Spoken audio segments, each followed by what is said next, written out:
son intervention. Et le moins qu'on puisse dire, c'est que j'ai été déçu. J'ai été déçu parce que Gbagbo a fait du Gbagbo. À un certain niveau, quand on a été chef de l'État, quand on a occupé les plus hautes responsabilités de l'État, quand on a été au sommet de l'État, on a certaines responsabilités pédagogiques envers le peuple. Quand on se trouve dans l'opposition, on a un devoir de proposition ou de contre-proposition relativement à la gouvernance en place. C'est ça le jeu démocratique.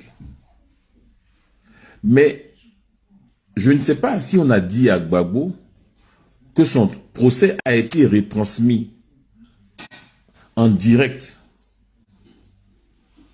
sur les chaînes de télévision, sur les réseaux sociaux. Je ne sais pas si on lui a dit ça, mais manifestement, on ne lui a pas dit ça. Parce qu'il a cru devoir refaire une minute que je bloque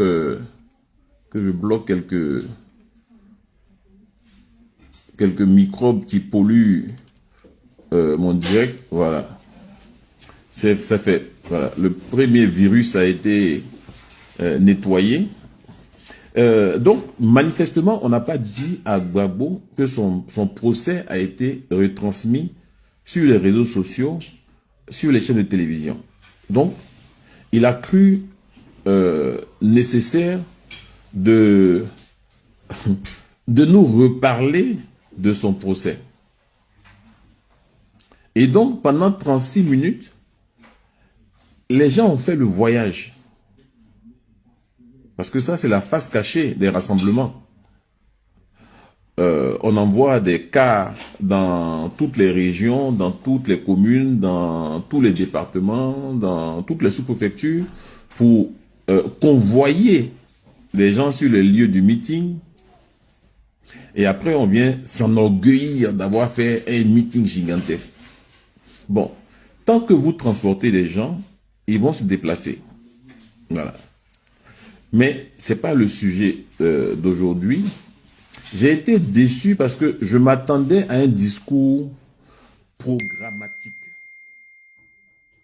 Je m'attendais à un discours programmatique.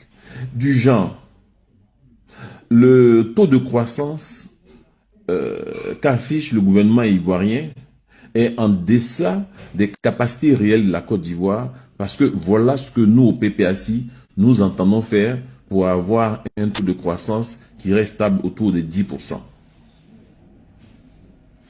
Le chômage des jeunes, voilà comment nous comptons le contenir.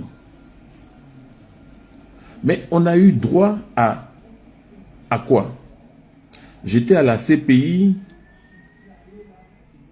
on m'a fait ceci, on m'a fait cela. Il y a ma deuxième femme qui est allée habiter à Accra. Après Accra, elle voulait habiter à La Haye. Elle n'a pas pu habiter à La Haye, donc elle a habité à Bruxelles. Et elle venait me voir 3 fois par jour. Et puis, bon, franchement, ça relève de la vie intime, de la vie privée.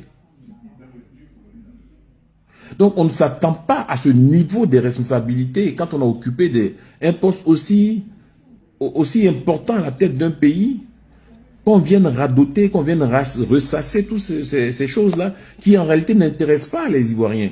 Des gens ont pris le cas, ils ont pris des risques de, je sais pas moi, de Mans ou San Pedro à Abidjan pour venir s'entendre dire que Nadi Bamba allait 2 fois, 3 fois par jour aller voir Gbagbo, qu'elle est très gentille.